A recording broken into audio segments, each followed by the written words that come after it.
So now, of course, Michael's, and we have two discussants later on, Cheng Wai and Philippe. Yes.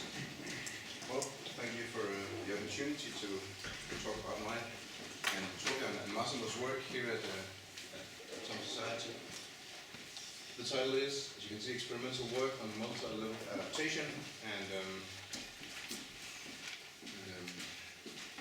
I'll explain what kind of theory we're trying to address and how we went on to do the lab stuff and what the results or preliminary results are. It's still somewhat work in progress. There's no paper yet. So, first of all, what we're addressing here is this this reference down here, Saar and Stiglitz, Nobel Prize winner, for considering a certain type of problem in decision making. They were heavily inspired by work done by Moore and Shannon on trying to put together electrical systems from components that fail once in a while. So given that some of these components might fail, how do I build a more fail-safe system for these components? And these two guys were thinking maybe we can do the same thing with organizations. So if humans make mistakes, can we put them into a structure, decision structure, so that they minimize the decision errors they make? So that's the question they sought to answer. Well, first of all, does structure matter at all to these decisions? And so they came up with this stylized, during the pondering upon this question, with this stylized model, a project selection model. And the setup is relatively simple. We have some components in here. We have the entity that makes decision, the gray dot in the middle. We have an initial portfolio from where you sample projects that you have to consider and decide upon. And these projects have descriptions. The sampling itself could be active, like you go out and grasp something you like. It could be passive in the sense that somebody walks in your door, says, I slipped out a wet floor at the 7-Eleven, do I have a case? If you're a lawyer and you have to decide, should I represent this guy or not? In this simple model, we just have a stationary distribution of projects from which we draw, and they are identically and independently distributed and so on. So it's a very simple setup. Then the deciding entity in the middle makes a decision. Should I commit to this project or should I discard it, terminate it? So they can accept it, commit to it by putting it in the final portfolio. This is something we'll do. Or they can put it in the waste bin, saying we don't want to touch this and get on with their lives. And we have there's no network externalities that if I have many of these kinds of projects, they'll start to become good or bad because I already have some. There's no capacity issues or anything. Around this simple system is a context dictating the consequences of making a certain decision. So that context divides the set of projects into two, good projects and bad projects. Something is good to do in a certain context, and other things are bad. And then the basic rule in the original paper down here is that if we reject a project that's incoming, we get no payoff, and we suffer no economic consequences. Payoff is zero, but we get no feedback. Whereas in if we accept it and put it in the final portfolio, so it's good or it's bad, and we suffer the consequences. The project has a value defined by the context, and that's what we gain or pay depending on the sign. So what they thought about was, could we, if this has to do even remotely with multi-level adaptation, we have to define some more levels, of course. And if this black dot is an organization, we can open it up, and that's what Saar and Stiglitz did, and take a look inside. And inside the organizations, we might have individuals. And so we have these two levels, organization, individual. And they proposed these two fundamental structures on which they could model decision-making in organizations. So we have a hierarchy and we have a polyarchy. And the hierarchy is a little simpler to understand that when projects enter here, they go to the first agent. The first agent takes a look and says, this sounds like crap, throws it in the waste bin. It's out of the question. Organization does not commit. Or he could say, yes, I think this is actually a good idea, I send it to the next guy in the system. And he might say, crap, throw it in the garbage, we don't commit. Or he might say, yes, I agree, this is a good idea, and the organization commits. So they both have to agree. Or we can have, that's a stylized version of typical hierarchies in firms, for example. Whereas the polyarchy over here is a little more complex. It's a stylized version of a market, in the sense that whoever gets the idea first of making some kind of product, it could be either the guy up here or down here with equal probability, they get a shot at it first. Do I want to do this or not? If they do, they put it in the portfolio, they make the product, earn money. If not, if they reject it, this is a bad idea, the next guy has a chance to do it. He might not know that the first guy has considered whether this is good or bad. He just gets a chance to show. So, the organization, being the market, accepts if either of them accept this project. Whereas they both have to reject if the proposal is to become terminated. So that's the simple selection model that they did. And the question was, of course, do structure matter in such a model? Well, if humans don't make mistakes, structure doesn't matter. Enter a good project, the first one accepts because it's perfect, the next one accepts because it's equally perfect, and we accept a good project. Enter a bad project, they reject it. And it's the same outcome for both structures. But if they are error prone, maybe we can improve something. But then again, if they disagree, they might not be perfect, but if they agree always, structure doesn't do anything either. The first guy might falsely reject it, and the second guy will as well, and you get the same result out here if the outcome of the individual decision is the same for both. Structure doesn't matter. So, how did they go about this to make this more like Morn Shannon, that electrical components may fail independently of each other, and there's a stochastic element in there and so on. They formalized that by introducing the screening function, and that's the most abstract creature you'll hear about in this talk. It is, well, the definition as we think about it is here.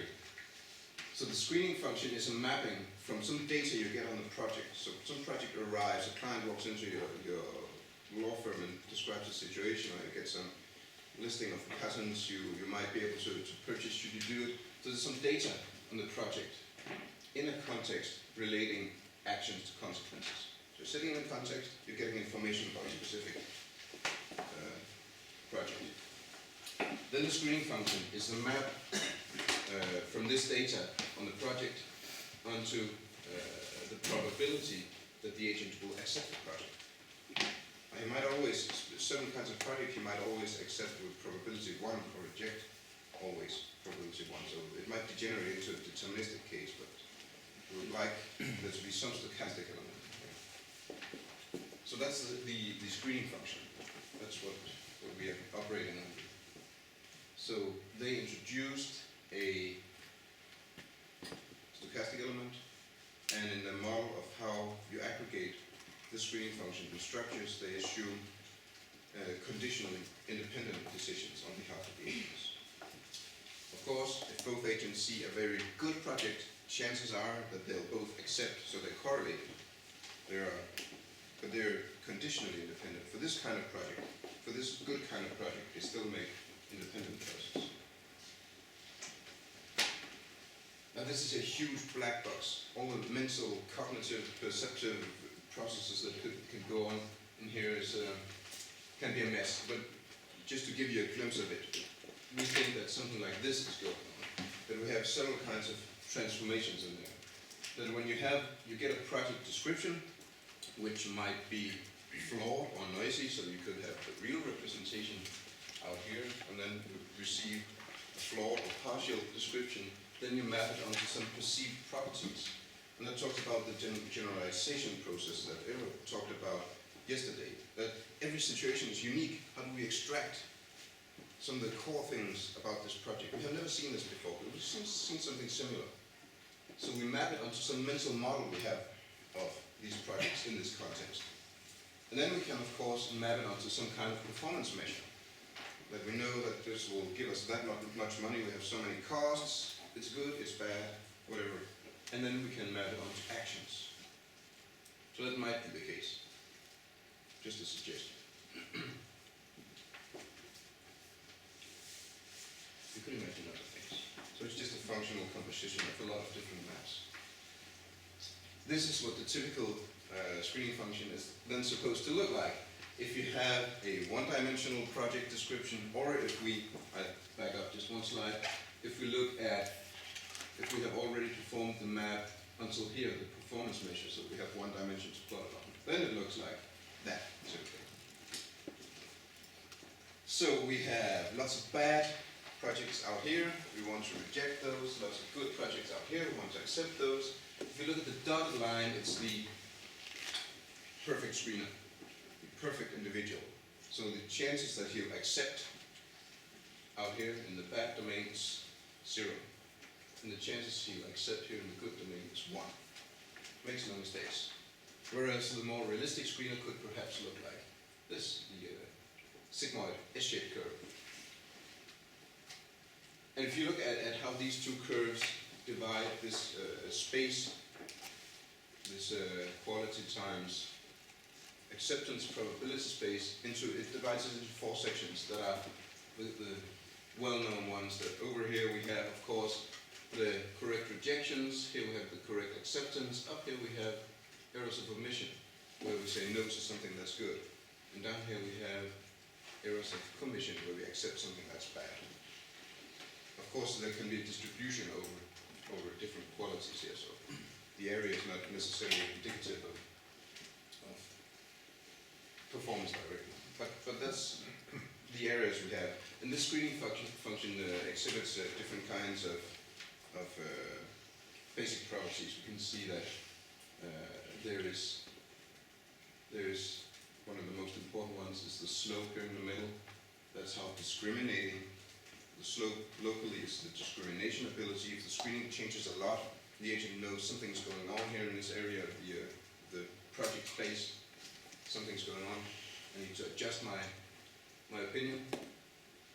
And we have the bias here that we shift to the left or to the right, whether we are pessimistic or quite optimistic. And we have some, should we call it looseness or strictness. So how far down to 0 and to 1 do we actually go? So that's typical parameters that characterize these screening functions. And some stickers put those to good use in polyarchies and hierarchies, and they had a lot of different propositions. And we have taken 2 of them that we really want to pursue. And the first one assumes that the agents are identical. So assume in a simple world we have one prototypical kind of agent from which we build structures. So the screening functions are the same for these agents. And then they say that in a polyarchy, they have a tendency to accept a lot more, because if either one of them accepts, the organization accepts. In a hierarchy, discards a lot of projects. So they have a prediction on the error rates of these structures. We can test that in the lab. We'll try to. And we have the screening functions here just to display that the hierarchy goes towards 0 here at the rejection part, but it's not very good at accepting reversely with the polyarchy. And if we map it in the compared to the single agent screening, these graph screening functions, as we call them, the organizational screening functions, are just polynomials of the individual screening functions. So they're easy to calculate and to plot. So that's the first proposition, that given agents are identical, behave in the same way, we should see this effect on error rates. If, on the other hand, we allow these agents to be a little more intelligent and say they might change, they might know what kind of organization they're in or what kind of situation they're in. If we give them the ability to set a reservation level on quality, then how will they behave? So now they're not identical anymore. And they have this prediction that polyarchies are more conservative than hierarchies and less conservative than coordinated polyarchies. What's a coordinated polyarchy then? A coordinated polyarchy is some middle ground they established in calculating the Nash equilibria, where you have the decision rule of the polyarchy, so it's the Markov structure, but when it gets to the time we have to receive the payoff, the market shares the profits. So if anybody in the market accepts it, it's good for all of us and we share the income, or suffer the consequences if it was a bad idea. So that's a coordinated polyarchy, and we can see that this is the ordering that they should be in, that the hierarchy is pushed towards the left. So they have a tendency actually to accept a lot of marginally bad projects here, whereas the other structures are more conservative. And how can we understand that? Well, if you take again our screening function, right there, what happens here is that the agents in the organization start to realize that the organization itself is a part of the context. So it's not enough for me to map the project onto some kind of quality. I must also understand that how my action is transformed into an organizational action, given this decision rule. And I must understand the inverse. When we receive feedback, the organization receives a pay. How's that transformed into a pay on my part?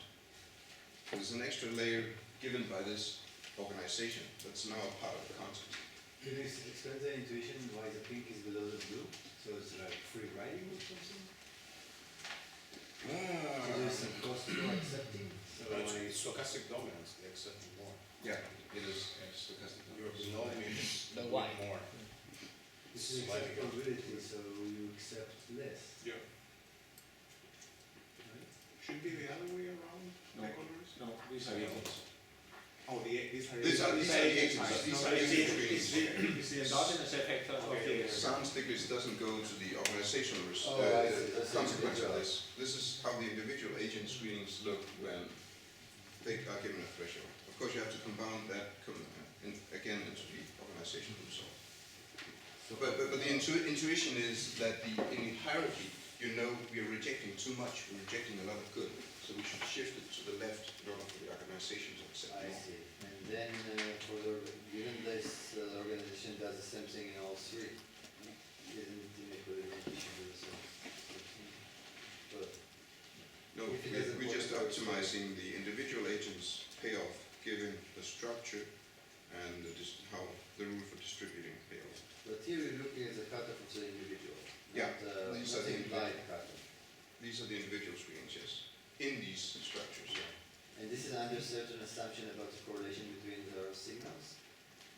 This is you have to assume something about how correlated are. Of course, this will depend on the The correlation. agents are not correlated, conditionally independent. So are independent. So it's under the assumption that they're independent. Yes, So their information is independent. So how, I'm confused, right? In the strictly hierarchical model, Yeah. if I'm agent 2 and agent 1 has accepted, yes. how can they be uncorrelated? So You might not know your agent too. These are roles and you could switch out. We actually in the experiment, when we construct the hierarchies, we just told them, we didn't even tell them it's a hierarchy. We So- told them so the they said- decision rule and they didn't know where they were in the decision. okay, so it's really like a logical and Exactly. We'll get back to that. Sharp one. And in this model also something that is counterintuitive in natural organization. The both agents have the same incentive structure. They just want to do what is best for the organization. In the free polyarchy, riding or something like in the that. polyarchy actually we have we'll get to that, but in the polyarchy it's the one that accepts, in the market it's the one that produces the good that is giving the entire pay. So in there they're competing for accepting the good projects. but it's symmetric between the two because either of them can get the project first.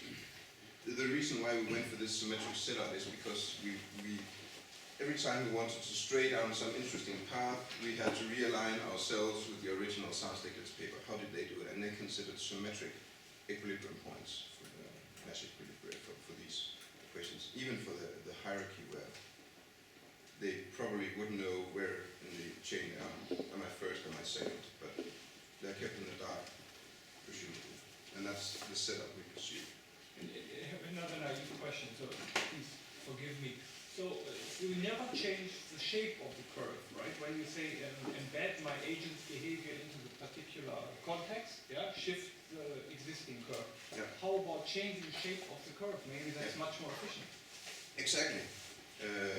That's one of the difficulties of reproducing this because we cannot tell the agents, the test subjects in the lab, only change your bias. I mean, they'll change the screening function however they want.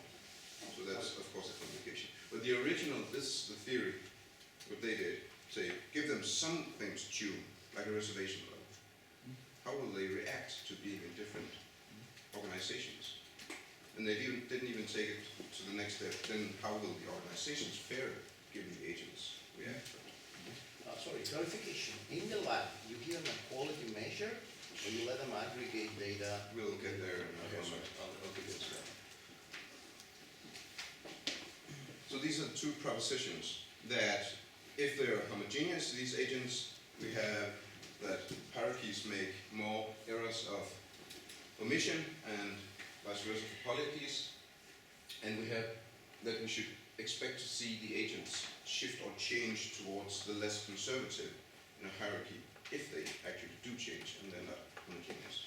So Michael, so before you go further into the experiment, so is it known then what happens if the agents are not, if they are to some extent positively correlated, if there are heterogeneous, in some stochastic way or so? Yeah, you can do that calculation, yes.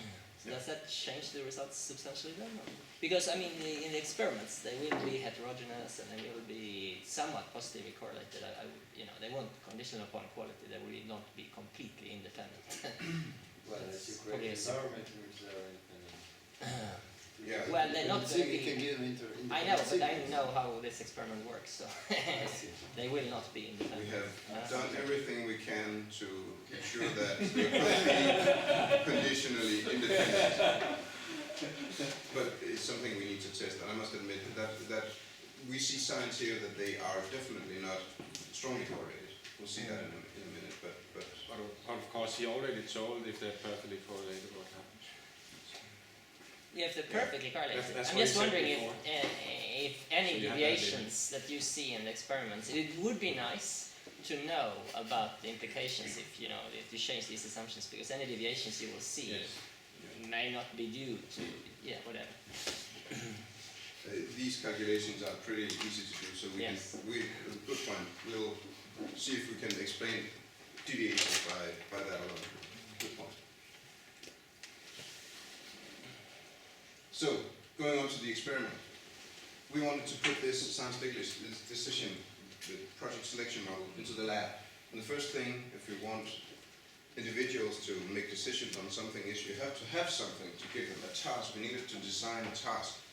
And since these screening functions are pretty elusive creatures, not a lot of people have measured them already, so we thought we would divide the experiment into two phases. So we have the individual screening experiment, ICE, and the organizational screening experiment. And this is roughly how it went down. That starting with some idea drafting, scoping, and prototyping, and then we ran some trial sessions. Always do that before you scale up and invite a lot of test subjects in and pay them for participating, because if you did something wrong, it's pretty expensive. And after some consolidation at the end, we did the actual experimentation, some evaluation and analysis, proving that yes, it makes sense to try to move on. And during this process, we benefited a lot from Massimo's experience with doing lab experiments, and of course the local guy, Stefan Bellinger, from having established a lot of these routines around the experiments. Then we went on to the organizational screening experiment, where we needed individuals to communicate. But as little as possible. We couldn't let them sit around the table and discuss with each other because we wanted to keep them conditionally independent. So minimal communication established by some simple interface. So I needed some communication software, and I searched for it, and in the end we decided that it was easier to keep the prototype or the established instrument we had, and I made a game server client thing, and then spent a lot of time actually setting up the lab to use this communication tool and get the screens to have the same aspect ratios and same colors and so on, because it's a visual task, as you'll see now. Finding some instructions, we ran the experiments, evaluation, and again some analysis. And if you're doing experiments, strongly consider something I found very useful to have an interview with these after these trial sessions, asking the test subjects what were they thinking, how were they modeling it, because you really see where you need to improve your instructions. They see all kinds of patterns and have crazy ideas unless you explicit state what domain they hear. I mean, you can throw out half the data if you don't direct them well. They get confused. They see patterns that are not there. It's that simple. And again, they don't believe you if you say these patterns. tough problems to solve. Another thing you might consider not writing your own software. Takes a lot of time. There's some good stuff out there. Some of our local guys are experimenting with that, so I can use it the next time. Yeah, don't underestimate setting up the actual lab. Enough about that. So, what kind of task did we come up with? We played a lot with different kinds of prototypes. It was inspired by signal detection theory, mainly Sorkin et al. They gave the test subjects a signal, and they put noise on that. So signal could be 0 or 1, 0 no signal, 1 plus a signal, and then put noise on with some fixed variation, fixed spread. And they gave them 5 occurrences of such a measure, and they had to decide, is there a 1 in there, is there a signal, or is there no signal? That's the kind of setup. So it's a visual task, and there's some noise in there and so on. We decided to use some of their setup. What we did was to choose an n-dimensional, being colorblind, I cannot see the red dot. So here we have the n-dimensional project. Sans Stiglitz worked with a 1-dimensional, and it's a little trivial because we want to be able to apply this a little further than just a simple model. So we want realistic projects in there, project descriptions. So we needed more than 1 dimension. And we had a model for the underlying quality that started out like that, but people got extremely confused by the nonlinear term. Lots of literature supporting that we're doing linear regressions. Why not help these people? So it turned out linear in the end. And we made it noiseless, not like the signal detection where they add some noise. There's no noise in here. You're given some image and it has a value, one value. It's just up to you to determine the pattern, what value the different kinds of images are given. In essence, it's because I wanted to see whether these screening functions would go perfect if there were no noise in the environment. Do they have a stochastic element? Do they not? Or do they act like they have a stochastic element? It's a difference. It could be perfectly rational, but think this is not worth the pay. I just do a lousy job. The important part when you're trying to improve an organization is whether they act like it's stochastic. Okay, so here the project is good if the quality defined here is above 0, bad if it's not. So we have this n-dimensional vector living in a space -1 to 1 to the nth power, and then we map it onto all kinds of geometric shapes, sizes that you can think of. And we went for a visual geometric task. We tried some numerical tasks, but we didn't.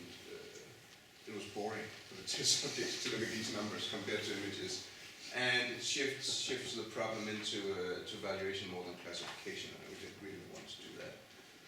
So we ended up with a simple geometric task. We tried some have here it's like you're looking down into a box, you can see the X and Y position, and the size of this sphere is the depth. If it's large, it's close to you. If it's small, it's far away. And we put a color on it as well. Grayscale, because I'm colorblind, and just happens maybe as well. So it was 4-dimensional, and it was really hard for people. And we made another four-dimensional one with a rectangular shape, so it had width and a height and position X and Y, 4-dimensional. Very hard. Even if we took away the X and Y and just had a rectangle, it was hard for people to do, because we have some hardwiring in our brain. So when I meet my boss, Torbjørn, in the hall, I say, hello, Torbjørn, and if he takes a step back, I say, who are you? Because the proportions, I mean, I'm smaller, it's not Torbjørn. I mean, we are used to scaling things, so I recognize him even though he's smaller. I just think he's further away. So people recognize the same rectangle by the ratio of the width and height. And yeah, confusing. And then they correlate a large area to something good, so if you have negative coefficients in this equation, it's also... So we ended up with a very simple task, a 2-dimensional task. We have a line to show we're not lying. It is really on a line, there's no y-axis. And we have this red sphere on it with different sizes. So we have a position on the line and a size. Very simple. I'm happy you displayed an even simpler experiment yesterday.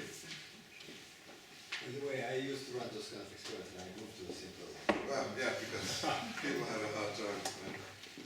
Maybe we should shift as well. So, is this relevant at all? Well, it's relevant because we have an n-dimensional project description. You can put anything into that vector, really. And the methods we developed on the back end could extract screening functions and all kinds of measures. So we should be able to apply this setup in more relevant situations. I mean, we have... Very good question. I'm not understanding what is the Y here. I see two X's, yeah, the size and the position. Yes. What's the task? What do they have to predict? They have to predict whether this circle here is good or bad. Should I commit to it or not? How do they learn what's good, what's bad? They see a have history. a trial run first where they learn. So we had the choice. Should we give them a familiar situation they know already, or should we take an abstract task and then train them? And we went for the latter one because then we could control the training. Okay. Sorry. Size signals was about screening things. This is about detecting the relationship before you screen. I mean, given the same evidence, we come up with a different set of coefficients. So I'm using a screening function, a description of quality that's different from his. Yes? Okay. So you cannot take statistics conclusion for given because everybody has the same quality measured there. Your guys probably come up with different quality So summaries. already we know, and we can see that in data, of course, that people don't think in the same way and don't make the same model. So the homogeneity assumption is somewhat out the window. Right. We know that. Okay. Yeah. So Michael, when they learn this, how do they get the feedback? Do they get the feedback in that structure, or they individually do this task? The individuals do the task. We'll see the setup in a minute. So we train them individually, then say, now you enter an organization, and pair them up. And what kind of feedback do they get? What? What is the feedback during the learning? They learn if the performance of such candidate that they accept or reject? They, just like if they were in the organization with a single person. So only if they accept, they learn. So there's a slight skew there, but that's how they proposed it in the original. So you're going to get some hostile effect. Yes. It's not very pronounced. You'll see the screening in the Well, you learn less in the There's a prediction for hostile effect because people that you reject you will not learn about. Yes. Yeah, sure. It's there, but it's not. We also tried both versions, actually got very similar. Yeah. We tried it during the first trials. We tried it with symmetric and isometric feedback. It was the same. Didn't change in the long run. Because we were thinking about running both on the large scale, but it came out so similar in the end. So we thought we would go for the original size limits. There's a small effect, I agree. Certainly. And so the relevance here is, of course, that we can go to multiple dimensions and use more elaborate project descriptions and maybe apply it to something out in the real world, like, well, we have some data analysis using journal faces, you have complex data. Since we're good at processing images of human faces, maybe if we map it onto a face, smiley, happy, whatever, we can interpret this data better. Or Ulrich has a poster after the session on age guess. We have images of people and a lot of bets on trying to establish their biological age and condition. We have, Torbjørn had a master's student working in a bank where we, undercover, filed through a lot of false credit applications to extract the screening functions of the credit evaluators in the bank. And we would like to move into clinical decision making in hospitals as well, to see if we can assist or improve decisions there. Is it feasible? Well, we chose this very simple task because we wanted to be sure that they had learned well, fast. So we needed to be sure that we could provide a training run where they would become pretty good at this. And that's why we ended up using the 2-dimensional thing. There's a lot of people who didn't get the high-dimensional thing. 3 dimensions, a lot of data we couldn't use. Yeah, I don't know, maybe it takes too much time with questions, but this is a different, I mean, coming back to Marco's point, this is different because here is a task where you can learn in the second phase also, okay? Yes. So you learn more, I mean, but in the Stiglitz and Saar setup, there's some kind of noise that's sort of independent of the structure, okay? We have noise The as well, noise it's just 0. Yes, but here you have. Yes, but you create noise here. I mean, so if you truly say that noise would be 0, then you have absolutely no effect, of course. That's what you started with, okay? So you effectively create noise here by uncertainty. This is what Marco said. So the effective noise you have is due to uncertainty between the classification. You haven't learned that perfectly. We observed during the training phase how they converge and then stay fixed at a non-perfect screen. They simply don't improve beyond something. They don't improve. They don't become perfect. They might be perfect individuals, but they don't act like that. Maybe we're not paying them enough. But then again, we are seeing that if we do make the problem more complex, they do even worse. If we make it simpler, they do better. So there's some correlation. But I wasn't talking about if the noise goes back or not, because it's a learning dimension. So if you put people in that kind of setup, so here are my predictions. So if you have accept more in the polyarchy, which depends on the strategic or not, then should end up being more positive. Because and these correlations, there will be developed more correlations between these people. So assuming that they can communicate. No. In some No. way, or This is we have. But are you talking about correlation or conditional? No, we have a paper on this, 2007. Me and Gert. We have results, so I Anyway. I think these are interesting points for the discussion, basically. So, These are Sound Stiglitz, and we're just trying to reproduce them. Of course, we cannot take a task where they have had infinite training, but we can observe whether they converge to something.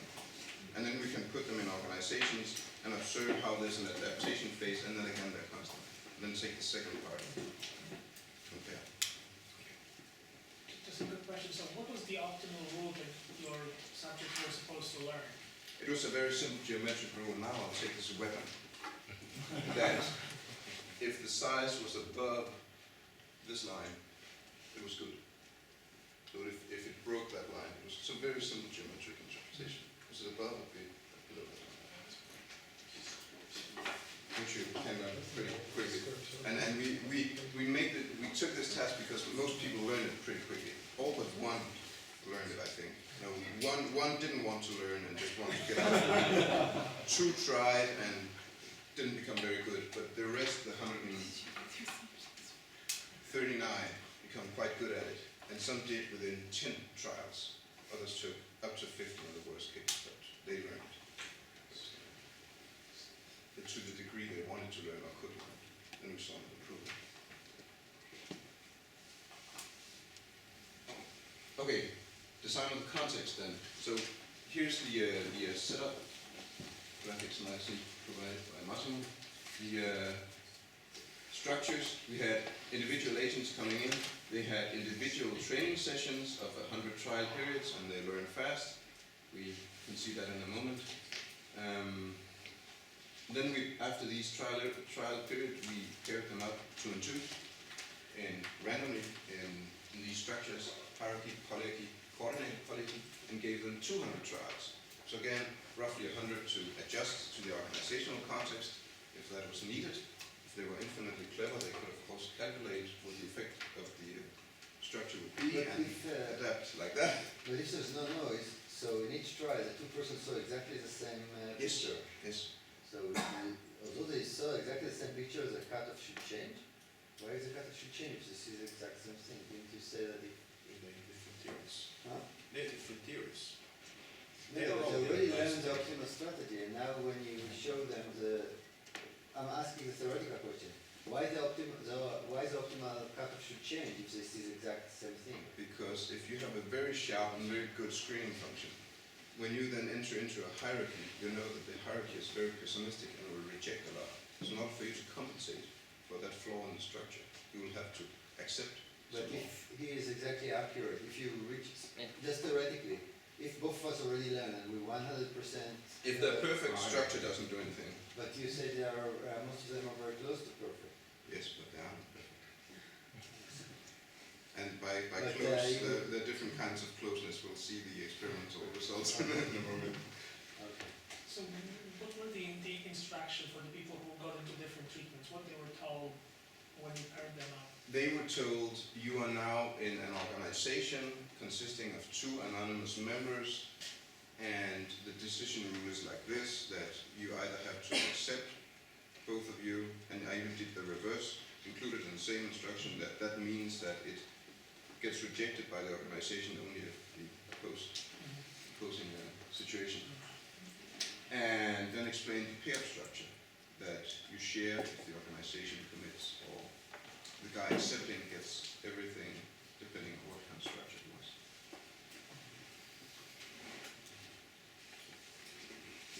So they were told this pair, of course, and they were told the decision rule of the organization.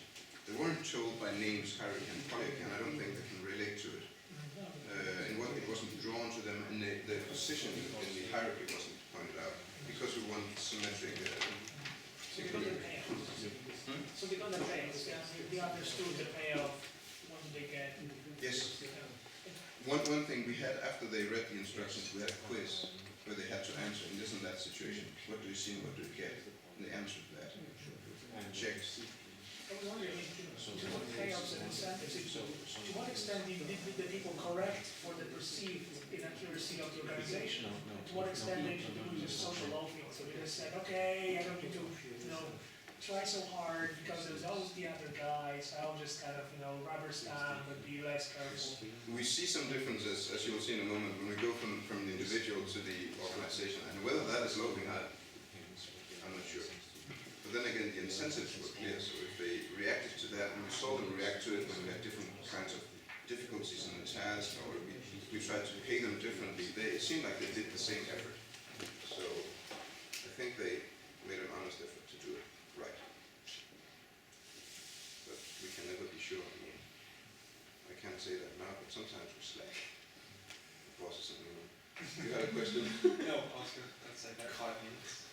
5 minutes left. You people talk too much. Sorry. Okay. So the observations we saw, now we hit I'm halfway there now. We have take some of the questions now. Good. So there's evidence of fast learning. So here we have some data.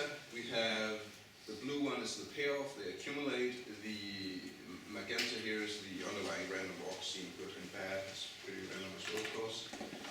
These are diffusion guides, so when you break those, it's an indicator that you have probably learned, and it matches well with the t-test we did here, that if there's a shift from random behavior to a more intelligent behavior, where's the optimal, most probable point that's going to happen. So we estimated when they learn and how long. You can see some learn very, very fast, and some not so fast, but all of them way before the 100 period, and then they stay relatively stable.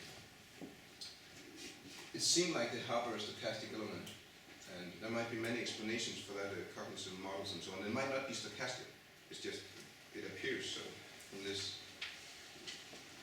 first perspective. They tend to see non-existing patterns. They tend to not to trust you when you say these patterns are not there. They might be biased. I think we have, these are some autocorrelations correlating good projects with the probability of acceptance of the projects, and we can see that there's some variation.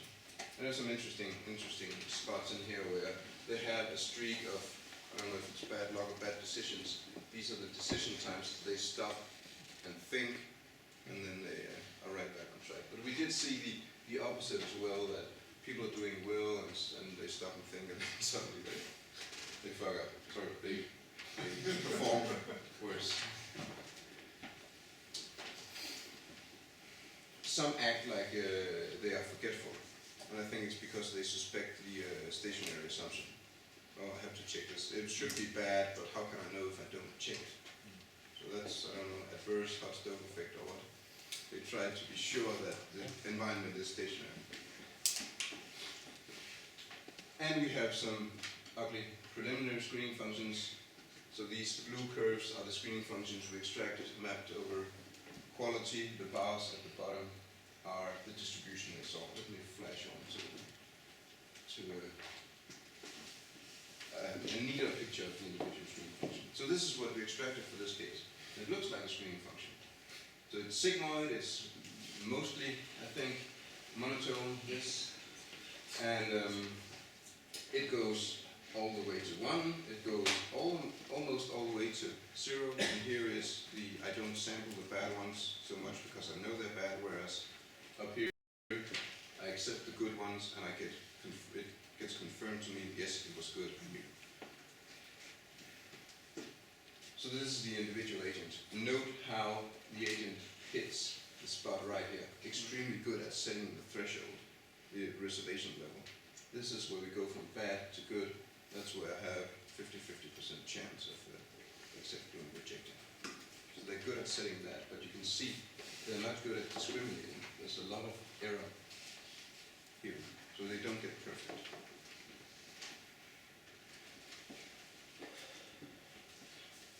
Okay, so how did the proposition 1 fare then from the original, the organizational screening experiment? We have the organizational bias here. We can see the error rates are down here, that the individual, there were 50-50 good and bad projects here. And they accepted 50%. And did this level of type 1 and 2 error, and they're roughly the same, so no big difference, even though we have asymmetric feedback here. In the hierarchy, you see that we have only 32% acceptance rate, so they accept less, like some stickets suggest, and that the type 1 errors of omission. I thought you said in hierarchy the prediction was an exception will accept more. I got it wrong? Sorry, did I say that? The hierarchy accepts less. This is less than 50. Did I put it the other way around? No, but I think you said in the prediction that in hierarchy. And the two predictions there, predictions on the individual level and on the organizational level. The first one said that hierarchies, if the agents are the same and don't change, putting them in an organization will give hierarchies that reject them. Yeah. Whereas if they are allowed to adjust, I see, so they are more. they will try to compensate for that by being see. less conservative. So this confirms Samsticker's first proposition, and we can see the same thing in the polykeys, that they accept a lot more, and we interchange these two error rates. So that looks somewhat good for the. So this is data from the end, like from the last 50 periods or something like that, or? It's either, I think it's from the last 100 ones, or maybe it's the entirety. We did both. You're basically saying that doesn't change then, so this is the same, and there's no. It doesn't change further over. So they have the individual, and then they get into the structure. Yeah. And then there's some adjustment. Yeah.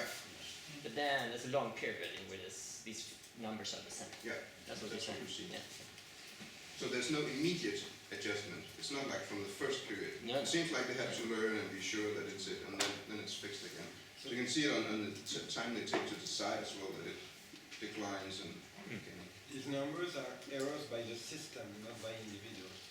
it's by the system, yes. Proposition 1 is on the system. Okay.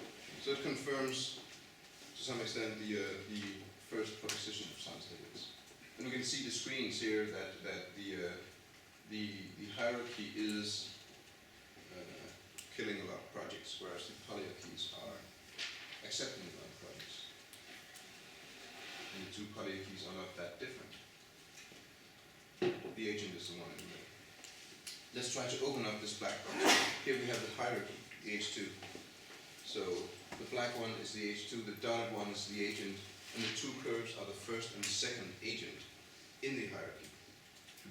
And what do we see? It's not that clear, but if we run statistical tests, we can show that these are significantly different from the individual agent. We cannot say, it's not probable that they're different from each other. So it seems like, yes, we have established this symmetric equilibrium point that they have in the SAS tickets by not telling them where in the organization they are. They perform more or less the same, but not the same as the individual agent. And we see, first of all, that they lose a lot of accuracy at the ends, mostly down here. They have a shift, a bias, in the right direction according to Sam Stiglitz. They know the organization is going to reject too much. We compensate by accepting more. But they also lose some discriminating ability. This curve is not so sharp, and that's why we see it crossing here. So they're not as sharp. They are more loose at the ends, and they're not as sharp in the middle. So trying to compensate, you can see from the graph screen here, they don't compensate enough. And they don't get an increased discrimination because they become worse at doing their screenings. So they try to adapt to the organization, they don't do it well. You don't have data on predictions if something is good or bad, because distinguish between this hypothesis of adjustment. So suppose I believe something is good, okay? Yeah. Or I believe something is bad, but I think, because now I'm in this hierarchy, I should compensate, okay? Mm. So then basically I should accept stuff that I believe is bad, okay? That's what you were saying. Yes? Yes, but then to distinguish that from the alternative hypothesis is I learn, because I'm going to get less feedback now in the system. The system. No, when the system accepts everybody's told what. Yes, but I'm going to, in the hierarchy system, it's going to be more conservative. So I'm going to, and that's going to lead them.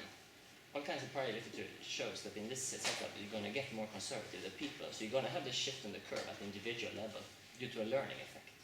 Mm. So there are two competing hypotheses here. You learn to become more conservative.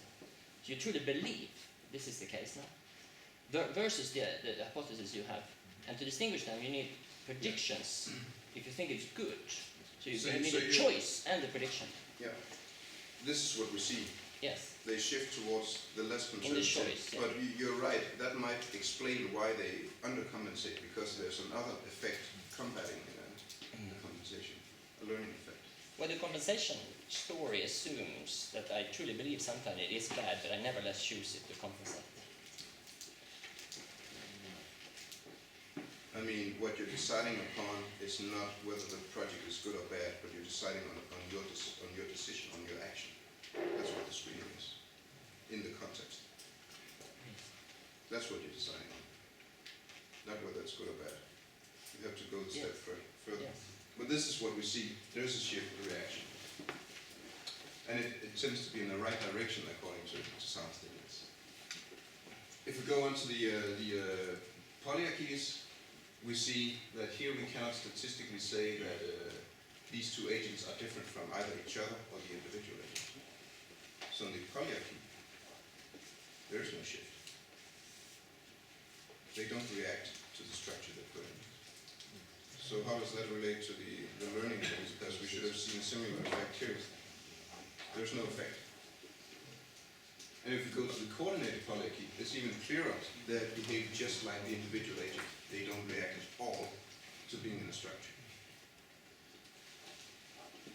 Weird. So, if we sum up this proposition 4, that given the agents some flexibility to adapt, would we see that they become less conservative in a hierarchy and more in a hierarchy and so on. Yes, agents in hierarchies are less conservative, but they undercompensate. And I don't know the reason, but it sounds like we have candidates. And thus they underperform. And no hierarchies and coordinated hierarchies behave exactly the same, indeed in the same way as the individual agent, like they saw no organization. So, the burning question here is, and now we're in the last short quarter of the presentation, why do individuals behave strategically in hierarchies but not in hierarchies? So we have these two structures. Why do they behave strategically on the left but apparently not on the right? So we act differently to different organizational contexts. And the one thing that Christian is already onto is that the left one, the hierarchy, is an AND gate.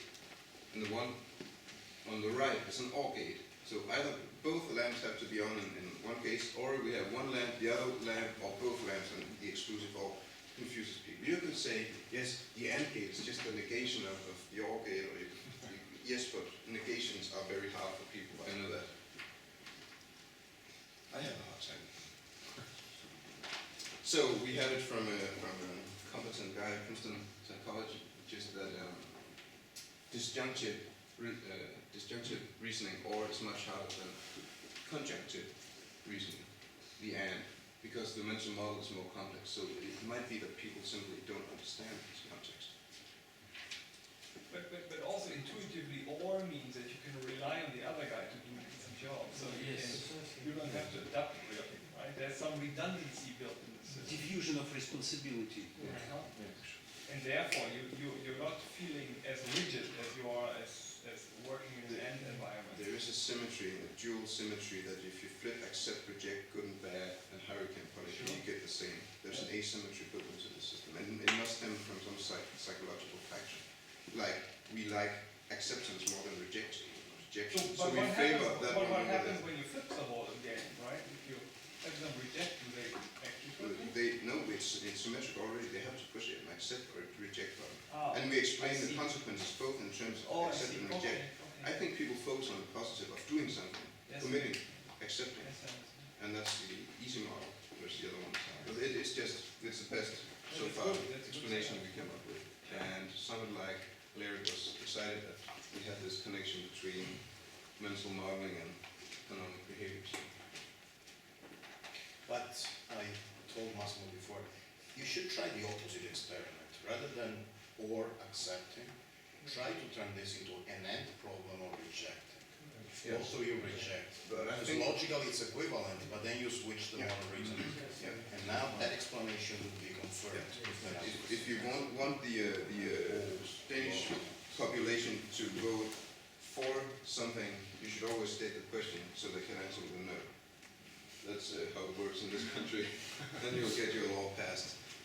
No, I see this, but no, that's politics. I'm saying something different. Rather than asking an OR, set up a polarity as an AND or a negative. But they're symmetric, and we explain both consequences, both from both So sides. if you tell me that it's transparent, the Boolean's law apply, fine for your students, I don't believe it. I think he was I suggesting, can show you the instructions. I think it's a good suggestion, is if you really want to test, if we really want to test this explanation, you can try to frame the context in a way that gets much more salient per reflection, and then you reverse the problem of the complexity of the model in a way. I totally agree. It's what you're doing. But in the experiment we did here, we explained it from both the acceptance and rejection part. So we had an easy explanation for the one on the right hand No, my side. point is different. If you want to claim that disjunctive reasoning is the cause of this behavior, you need to repeat the experiment inverting the thing. Yeah. If that shows up as well, I completely agree. then I agree. Because right now this is a conjecture. I don't. Well, And also I agree. I have to add the additional thing that I think people are more prone to focusing on the positive actions. So if I add that, I break the symmetry. I believe you. I'm saying I that. agree. But the positive action does not explain why you're 50-50 when the person works alone. No. So this is one thing. And Yeah. another thing, this argument suggests that when you give them the instructions, they should change. But I think you mentioned that in your experiment, it's a result of the learning process. That when you give them the instructions, they still don't get it, but the difference only happens after experience. Or you say this is immediate happening. The difference No, they took a test showing that they knew the logics, but they still took some time to adapt apparently. Before they had maybe they adapt to the feedback and not to the description. Because if it would be the description, it would most likely to be immediate. It only takes even them it some didn't seem time. immediate. Huh? It wasn't immediate. So maybe it's something about the feedback you give them, and not the end all. You can change the feedback, just punish them if they do it incorrect. Yeah, So what is it? What is I believe Gains that and losses. Well, what is the difference between the feedback in the two conditions? So when you were working with another person and you accepted what would happen? both were told this was good, you get a payoff of. You personally get a payoff of +1. Okay, so this was when we work together. When we work individually, then what It's is the same. If you accept, you're told this was bad, you're punished. Or if you reject, you say you get no feedback and no pay. So in the poly conditions, how's the other person affected? Well, yeah. You get less chances. You get less chances of screening actually. Because Well, you you might have take less them. chances, but so this is a different feedback. So you Yes, probably yes, the different- certainly. So you get different feedback. So probably the result is something about the different feedback. So what you need is a learning model. So we could do this, or we could do the same thing where they get complete feedback, both of them, so it's symmetrical. Yes. I mean, whether you accept or reject, or it's the other guy, give all complete But feedback. in the poly case, you just got less opportunity to decide because the other person, sometimes you were second and you already accepted it, or? The same thing in the hierarchy. If the guy before you rejected, you never saw the project. That's the effect of organizations. You steal learning opportunities from each other. It's interesting in itself. But the payoff in the hierarchy, if you rejected, then you didn't see in yourself but 0. And but basically the hierarchy, you didn't see the bad payoff, the bad candidate, right? Because if you're second in the hierarchy, you only get to see the good candidates, right? Not always, but yes, you On saw a average. lot less of the bad. So that is the difference, the type of candidate you see, the two conditions. Here you mostly see the good candidate, and here you see random set of candidates. Yeah, so we would That's expect the the- agents get therefore different distributions of feedback, but if you look at the screening curves, it's the same. They act the same even though that we have this filtering of good or bad projects. It's weird in It's itself. the learning that is different. You see, in end, if I say yes, and the guy's saying no, I don't get feedback, I learn we disagree, and now I need to figure out, why did they say no when I said yes? Okay. In an OR environment, I say yes, the thing gets true, I never get to challenge if my yes was was met by yes or no on the other guy. So when you try thinking, learning interactively, and on OR, open you different opportunities. That's what I think he's trying to say. Besides the number of opportunities. There is a prior paper on this, okay? Where we formally prove exactly what you guys are talking about now, okay? We are taking it to the lab to see if people actually do this in real life. Yes, but whatever. I'm just saying this hierarchy. I mean, you either there's some. The whole story may not. I mean, my suggestion would be that maybe some kind of ceiling effect. In the polyarchy, you get so much feedback anyway, so it's sort of don't change from the individual one. But the hierarchy story, I would say, is Or- completely. If we need to do the organized Yes, feedback, yes. I have one objection. Transparent organizations, people tend to move towards more strategic behavior, and that is often bad because they're defocused. You take this focusing on strategic behavior, it takes energy and time away from the actual task. And since they start to underperform on the task they're supposed to do, it will aggregate into a bad result for the company. So beware of transparency. And that's opposing economic. But this conclusion is correct on the assumption that it's not the learning, the description, but you have to check that. Yeah, you have to check that they have learned to It's reasonable, but But you're right, there could be some feedback effects, and I totally agree. Well, let me skip on.